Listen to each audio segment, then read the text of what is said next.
ಎಲ್ಲರಿಗೂ ನಮಸ್ಕಾರ. ನಾನಿವತ್ತು ಬಹಳ ಬೇಸರದಿಂದ ಈ ವಿಡಿಯೋವನ್ನು ಮಾಡ್ತಾ ಇದ್ದೇನೆ. ನಾವು ಬುದ್ಧಿವಂತರ ಅಥವಾ ಅತಿ ಬುದ್ಧಿವಂತರಂತ ಗೊತ್ತಾಗ್ತಾ ಇಲ್ಲ. ನಮ್ಮ ಮನೆಗೆ ಪ್ರತಿ ದಿವಸ ಕಸದ ವಾಹನ ಬರ್ತಾ ಇದೆ. ಬಹಳಷ್ಟು ಜನರು ಕಸವನ್ನು ವಿಂಗಡಣೆ ಮಾಡಿ ಕೊಡ್ತಾ ಇದ್ದಾರೆ. ಆದರೆ ಕೆಲವು ಜನರ ಕೆಟ್ಟ ಮನಸ್ಥಿತಿಯನ್ನು ನೋಡುವಾಗ ಬಹಳಷ್ಟು ಬೇಸರ ಅನ್ನಿಸ್ತಾ ಇದೆ. ಮೊನ್ನೆ ನಾವು ಕೆಲಸ ಮಾಡುತ್ತಿರುವಂಥ ಘಟಕಕ್ಕೆ ಒಂದು ಡಬ್ಬದಲ್ಲಿ ವಿಷಕಾರಿ ಜೀವಂತ ಹಾವನ್ನು ಕೊಟ್ಟು ಬಿಟ್ಟಿದ್ದಾರೆ. ಅದು ಕೂಡ ಗೊತ್ತಿಲ್ಲದ ಹಾಗೆ ಕಸದೊಟ್ಟಿಗೆ ಕೊಟ್ಟು ಬಿಟ್ಟಿದ್ದಾರೆ. ಅಲ್ಲಿ ಕೆಲಸ ಮಾಡುತ್ತಿರುವುದು ನಮ್ಮ ಊರಿನ ಮಹಿಳೆಯರು. ಪಾಪ ಎಷ್ಟು ಭಯಗೊಂಡಿದ್ರು ಅಂತ ಹೇಳಿದರೆ, ಆ ಡಬ್ಬವನ್ನು ಮುಟ್ಲಿಕ್ಕೂ ಕೂಡ ಭಯ ಆಗ್ತಾಯಿತ್ತು. ಒಂದು ವೇಳೆ ಆ ಡಬ್ಬ ಓಪನ್ ಆಗಿಬಿಟ್ಟಿದ್ರೆ ಅವರ ಗತಿ ಏನು? ಯಾಕೆ ಅಷ್ಟೊಂದು ಕೆಟ್ಟ ಮನಸ್ಥಿತಿ ನಮ್ಮಲ್ಲಿದೆ ಅಂತ ಗೊತ್ತಾಗ್ತಾ ಇಲ್ಲ. ಬರೀ ಇಷ್ಟೇ ಅಲ್ಲ, ಮನೆ ಅಂಗಳದಿರುವಂಥ ಹುಳಗಳನ್ನು ಕಟ್ಟಿಕೊಟ್ಟು ಬಿಡುವುದು. ಅದೇ ರೀತಿ ಒಂದು ಘಟಕದಲ್ಲಿ ತಲೆಬುರುಡೆಗಳು ಸಿಕ್ಕಿರುವಂಥದ್ದು, ಇನ್ನೊಂದು ಘಟಕದಲ್ಲಿ ಈ ಗರ್ಭಪಾತದಂಥ ಭ್ರೂಣವನ್ನು ಕೊಟ್ಟಿರುವಂಥದ್ದು, ಮತ್ತು ಒಣ ಕಸದೊಟ್ಟಿಗೆ ತಮಗೆ ಗೊತ್ತಿಲ್ಲ, ನಾವೇ ಬುದ್ಧಿವಂತರಂತೇಳಿ ಒಣ ಕಸದಲ್ಲಿ ಈ ರಕ್ತಸಿಕ್ತವಾದಂಥ ಸ್ಯಾನಿಟರಿ ಪ್ಯಾಡ್ಗಳನ್ನು, ಗಲೀಜಾಗಿರುವಂಥ ಡೈಪರ್ಗಳನ್ನು ಕೊಟ್ಟು ಬಿಡ್ತಾರೆ.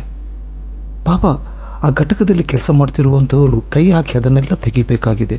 ನಾವು ನಮ್ಮ ಹೆಣ್ಮಕ್ಳನ್ನು ಕಸದಲ್ಲಿ ಕೆಲಸ ಮಾಡಲಿಕ್ಕೆ ಕಳಿಸಲ್ಲ. ಅಲ್ಲಿ ಕೆಲಸ ಮಾಡುವವರು ಅನಿವಾರ್ಯವಾಗಿ ಹೊಟ್ಟೆಪಾಡಿಗಾಗಿ ಕೆಲಸ ಮಾಡ್ತಾ ಇದ್ದಾರೆ. ಕನಿಷ್ಠ ನಮಗೆ ಮಾನವೀಯತೆ ಆದರೂ ಇರಬೇಕಲ್ವ? ಕಸ ಅಂದರೆ ಎಲ್ಲವನ್ನು, ಸತ್ತ ನಾಯಿಗಳನ್ನು, ಸತ್ತ ಬೆಕ್ಕುಗಳನ್ನು ಎಲ್ಲವನ್ನು ಕಸದೊಟ್ಟಿಗೆ ಹಾಕಿ ಕೊಟ್ಟು ಬಿಡುವಂಥದ್ದು.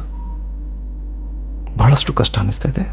ನಾವೆಲ್ಲ ಎಂಥ ಜನರು ಅಂತ ಹೇಳಿದರೆ, ಎಲ್ಲ ಕಸವನ್ನು ಮಿಕ್ಸ್ ಮಾಡಿ ರಸ್ತೆ ಬದಿಯಲ್ಲಿ ಬಿಸಾಡ್ತಾ ಇರ್ತೇವೆ.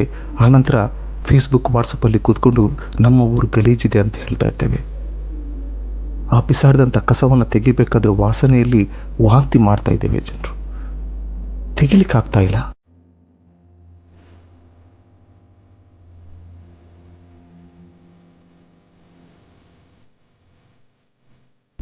ಆದರೆ ಬೈಯುವವರು ಬಹಳಷ್ಟು ಜನ ಇದ್ದಾರೆ. ನಮ್ಮ ಊರು ಸರಿಯಿಲ್ಲ, ದೇಶ ಸರಿಯಿಲ್ಲ ಅಂತೇಳಿ ಬಹಳಷ್ಟು ಬೇಸರ ಅನ್ನಿಸ್ತಾ ಇದೆ. ಎಷ್ಟೋ ಸಲ ಹೇಳ್ತಾ ಇದ್ದೇವೆ, ಪ್ರತಿ ಸಲ ಗೊತ್ತಿರುತ್ತೆ. ಕನಿಷ್ಠ ಇಂತಹ ಹಾವುಗಳನ್ನಾಗಿರ್ಬೋದು ಅಥವಾ ಸತ್ತ ನಾಯಿಗಳನ್ನು ನಮ್ಮ ಮನೆಯಲ್ಲಿ ಏನಾದರೂ ಮಾಡ್ಬೋದಲ್ವ? ಅದನ್ನು ಕಸದ ವಾಹನಕ್ಕೆ ಕೊಡುವ ಅವಶ್ಯಕತೆ ಏನಿದೆ? ಯಾಕೆ ಅಲ್ಲಿ ಎಲ್ಲ ಘಟಕದಲ್ಲಿ ಯಾರು ಕೂಡ ರಾಬರ್ಟ್ ಕೆಲಸ ಮಾಡ್ತಾ ಇಲ್ಲ. ಘಟಕದಲ್ಲಿ ನಿಮ್ಮಂತೆ ಮನುಷ್ಯರೇ ಕೆಲಸ ಮಾಡ್ತಿರೋದು. ಅವರಿಗೂ ಕುಟುಂಬಗಳಿದೆ, ಅವರಿಗೂ ಜೀವವಿದೆ, ಅವರಿಗೂ ನೋವುಗಳಿವೆ. ಯಾಕೆ ಅರ್ಥ ಆಗಲ್ಲ ನಮಗೆ? ದಯವಿಟ್ಟು ಕಸವನ್ನು ಸರಿಯಾದ ರೀತಿಯಲ್ಲಿ ವಿಂಗಡಿಸಿ ಕೊಡಿ. ಕಸದ ವಾಹನಕ್ಕನೇ ಕೊಡಿ.